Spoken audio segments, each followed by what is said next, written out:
Good morning, folks. The Hudson's now up on the lift, having had a new center locking hub made for the opposite side, also stepped washers to ensure that both pull fully onto the tapered ends of the half shafts.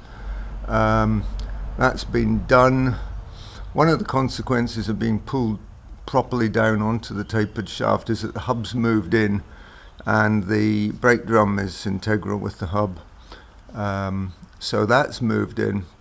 Now the book actually says, when adjusting bearings and so on, to guard against the possibility of adjusting too much on one side so that there's an interference, and actually I'm finding that now. As it turns,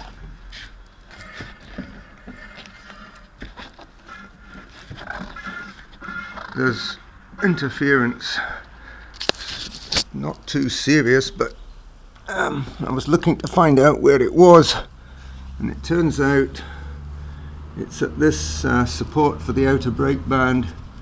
It's just grinding there slightly, and there's a little pile of filings here. I've been rotating it quite a few times, and the drum is actually now too far in by quite a bit. The illustration of the axle shows a good gap in here, whereas this drum is now well past the back plate, nearly 10 millimeters in fact. The other side, not so much, maybe 6 or 7. And it isn't actually fully tight on its bearings. There is a certain amount of movement in and out, very slight. It's supposed to be between 5 and 10 thou. No binding apparent this side. But I had to adjust that one in to that point in order to take up the slack.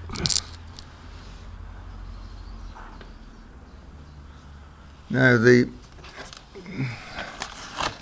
is an illustration of the rear axle, and there's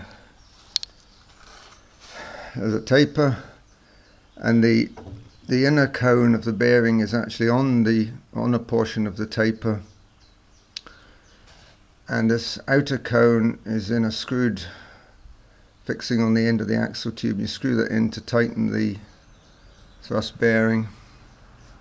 But of course the whole shaft can move away as you tighten it, and what happens is effectively the shafts are made as one solid piece for tightening purposes, because they've got these buttons in the middle, or pressure points, which allow the thrust to be transferred from one side to the other. So the effect of adjusting one side is to also adjust the bearing on the other, but they've got to be adjusted equally. But both of them are already in a long way, and I'm thinking that these buttons have actually, well, I know this taper's worn a bit, and this hub is going in on the taper maybe 1.5 mil, 1 to 1.5 mil too much, which doesn't help the situation at all. It wouldn't be interfering at all if it was still flush where the washer and nut is, but it's not, hence the step washer. But I think now this distance needs to be increased so that the effect is to move the half shafts further out, probably by building up or making at least one new pressure pad, to increase the effective distance of the half shafts and get these drums and hubs just slightly further out, certainly on this side, and even them up. Because I think that's the only way to get this back to where the factory shows it, because they're showing quite a significant gap there.